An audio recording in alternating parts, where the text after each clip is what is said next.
3, 2, 1.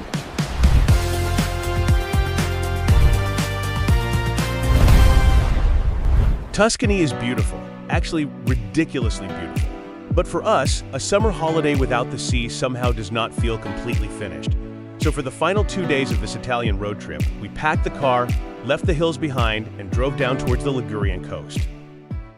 And that turned out to be the perfect ending. First Porto Venere, then an evening in Spezia, and the next morning a full day on the water exploring Cinque Terre by ferry. Colorful villages, vineyards hanging above the sea, trains disappearing into mountains, local mussels, and water so clear that not having time to swim became our only real regret. Welcome to episode 6, the final episode of 10 Days in Tuscany.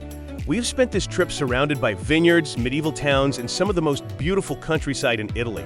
Now it is time to see what happens when those mountains finally meet the Mediterranean. And trust me, the scenery changes very quickly.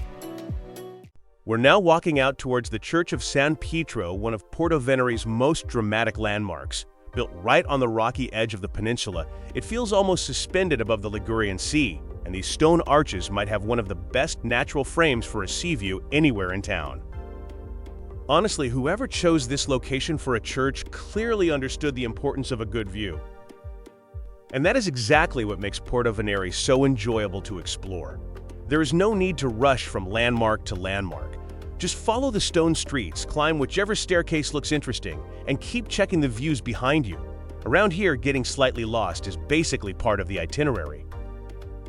Bright houses line the harbor, fishing boats move between yachts, and behind them the town climbs into narrow stone streets. Porto Venere is not technically one of the 5 Cinque Terre villages, which surprises a lot of visitors, but visually, it absolutely belongs in the same family. It is basically the very attractive cousin who somehow did not make it into the band. Our advice here is simple. Stop trying to optimize everything. Walk along the harbor, disappear into the streets, and follow whichever staircase looks interesting. Somewhere between the colorful houses and the sea, Porto Venere becomes less of a sightseeing stop and more of a place where you suddenly realize you have been walking around for 2 hours. Then came Spezia. We had rented an apartment here for the night, which sounded easy. Finding somewhere to leave the car was not. We drove around looking for a parking space for what felt like an entire Italian historical period. Eventually, we found one. Victory. Never underestimate how emotional free parking can make a grown adult. Spezia may not have the postcard look of Porto Venere, but it is one of the most practical bases for exploring this coast. Trains and boats towards Cinque Terre leave from here, so you can park the car, forget about driving for a day, and let someone else deal with the tunnels and cliffs. There is a long promenade around the harbor, boats everywhere, restaurants nearby, and that relaxed evening atmosphere where nobody seems particularly interested in going home. Honestly, Spezia surprised us. Many travelers use it only as a base for Cinque Terre, but give the city at least one evening of its own. And for dinner, we went completely local. Pasta with mussels. Here they are called muscoli, and Spezia is famous for them. Mussel farming in the Gulf dates back to around 1887, and they are still cultivated in the waters around the Gulf and Palmaria Island today. We even filmed mussels growing all over the rocks around the harbor. So when the ingredient on your plate is basically growing a few meters away, ordering it feels less like dinner and more like responsible travel journalism. Our conclusion after extensive research? Delicious. If you eat seafood, definitely try the local mussels here. Next morning, we left the car behind. Today we were taking the ferry along the coast, and this might be the smartest way to understand Cinque Terre. Instead of looking at villages individually, you see the entire landscape connecting them. Sea, cliffs, vineyards, tunnels, and tiny clusters of houses somehow attached to mountains. Our ferry ticket cost us about 60 euros per person for the day. Not cheap, but the day ticket system is designed so you can get off at the different stops, explore a village, and then continue later on another boat. Always check the current price and timetable before traveling because schedules and fares can change. So think of it as a hop-on, hop-off sightseeing bus, except the road is the Ligurian Sea. We sail for a while, get off, walk around a village, return to the harbor, and continue farther along the coast. No rental car, no parking, no navigation app suggesting a road that turns out to be a staircase. Already worth something. And our first stop is Porto Venere, the same town we explored yesterday evening. but arriving from the water gives it a completely different perspective, so we decided it was definitely worth another walk. Coming in by boat, you notice things we completely missed from the road. The shape of the harbor, the colorful waterfront, and how tightly the town is squeezed between the sea and the hills. Seeing Porto Venere from this perspective explains why the town feels so unusual. There is almost no space between the mountains and the sea, so everything has been squeezed onto this narrow strip of coast. The harbor, colorful houses, stone streets, and fortifications all stacked together. And directly opposite is Palmaria, the largest island in the Gulf of La Spezia. Porto Venere, Palmaria, and the Cinque Terre are all part of the same UNESCO World Heritage landscape, shaped by people adapting to these steep cliffs for centuries. Then we go back inside the village, where Porto Venere becomes a completely different place. Narrow lanes, stone staircases, little shops, colorful facades, and passages that suddenly open towards the sea.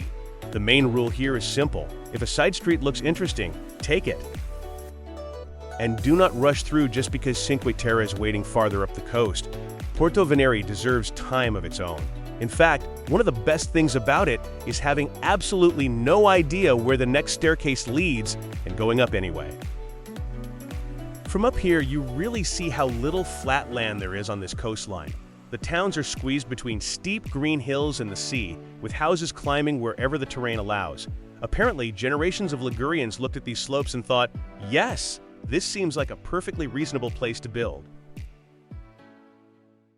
Back on the boat, we leave Porto Venere behind and continue north towards Cinque Terre. And honestly, with views like these, the journey itself is already part of the attraction. And somehow they also planted vineyards up there. Those lines running across the slopes are terraces carved into the mountains. From the boat, you can see vineyards climbing far above the sea, sometimes in places where simply walking looks exhausting. Imagine farming there. Suddenly carrying groceries up 3 flights of stairs no longer feels like a serious personal struggle. There is also a railway hiding inside this landscape. Sometimes you see the tracks beside the coast, and then the train simply disappears straight into the mountain. In the 2026 season, the 5-Terraced Express connects La Spezia with Rio Maggiore, Monterosso, Corniglia, Vernazza, and Monterosso, with additional services running roughly every half hour during much of the day. And our next stop is Monterosso al Mare. As we arrived, we even caught a glimpse of the railway, another brilliant way to travel between the Cinque Terre villages, disappearing into tunnels carved straight through the mountains. But for now, we're staying above ground and exploring Monterosso on foot. Monterosso immediately feels different from the coast we just saw from the boat. Narrow lanes, pastel houses, little shops, cafes, and stairways disappear between the buildings. This is the kind of place where the best route is usually the street that looks least important on the map. And Monterosso has one major advantage if you have been staring at beautiful water all day: a proper beach. It is one of the easiest Cinque Terre stops for combining village streets with actual time by the sea. Unfortunately for us, our schedule had other ideas. This is the Fegina side of Monterosso, with the village's largest beach. Some sections are organized with the classic rows of colorful umbrellas and sunbeds, while other areas are more open. It is probably the easiest Cinque Terre stop if you want to combine sightseeing with a few hours by the water. From up here, you can see why Monterosso feels so different from the other villages. The town stretches along a much wider bay, with the railway squeezed between the beach and the mountains. Sea in front, cliffs behind, trains passing through. There really was not much spare space when they designed this place. Unfortunately, we did not have enough time to swim, and looking at this water, that may have been our biggest mistake of the entire trip. We had too much to see and only one full day on the coast, so swimming had to wait, which gives us a very convenient excuse to come back. Next time, I would honestly slow this whole section down. A few nights around La Spezia or Porto Venere, more time in the villages, and at least one day with absolutely no cultural objectives whatsoever. Swim, eat, sit beside the sea, repeat. Sometimes the smartest itinerary is the one with almost nothing written on it. Then came Vernazza, tiny harbor, colorful houses, and steep streets rising straight behind the waterfront. This is probably the Cinque Terre image most people have in their head before they ever arrive. And somehow, even after seeing it online 1,000 times, it still works in real life, annoyingly photogenic.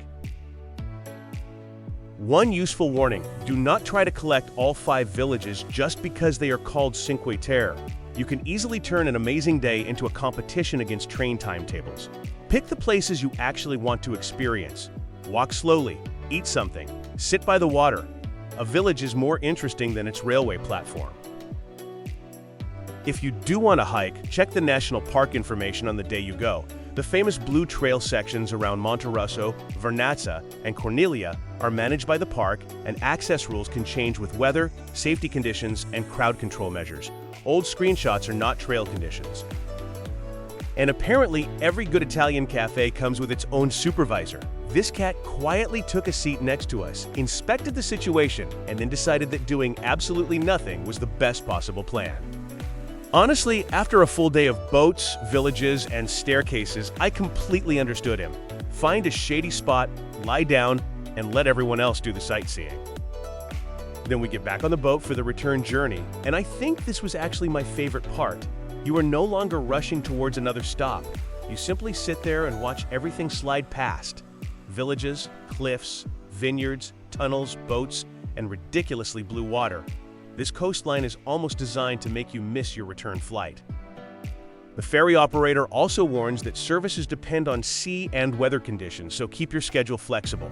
That matters especially if you have a flight or important connection later. The Mediterranean is beautiful. It is not particularly interested in your calendar. Back in La Spezia, we get one last look at the city from above. The waterfront, palm-lined promenade, marina, and mountains around the Gulf make it much more than just a gateway to Cinque Terre. I'm really glad we gave it some time of its own. La Spezia feels especially good in the evening, when the waterfront fills with people and the city becomes much more lively. It may not have the postcard fame of the villages nearby, but as a base for exploring this coast, and as a place to spend a relaxed evening, it worked perfectly for us. And with these views, our 10-day Italian road trip is coming to an end. 6 episodes, hundreds of kilometers, medieval towns, vineyards, incredible food, thermal springs, wild boars, cats, the Ligurian Sea, and probably far too many stops that were never in the original plan. Now I want to know your answer. After watching all 6 episodes, which place would you choose to visit first? Florence, Siena, Val d'Orcia, Montepulciano, Montalcino, Porto Venere, Cinque Terre, or somewhere completely different? Tell me in the comments. And if you enjoyed traveling through Italy with us, please hit like and subscribe. It really helps the channel and means there will be many more journeys like this one. We came to Tuscany for the famous places, but some of our favorite memories happened somewhere in between. And maybe that is the best part of a road trip. You know where you were going, but you never really know what you are going to remember. Thank you for traveling with us. This was 10 days in Tuscany. See you on the next adventure. Flight was delayed or canceled, My Sky Help can help you get compensation, up to €600. No stress, no upfront payments. Just fill out your flight info on our website, and our team will handle the rest. Our commission of 25 to 28% is deducted only after the airline pays you. Visit myskyhelp.com.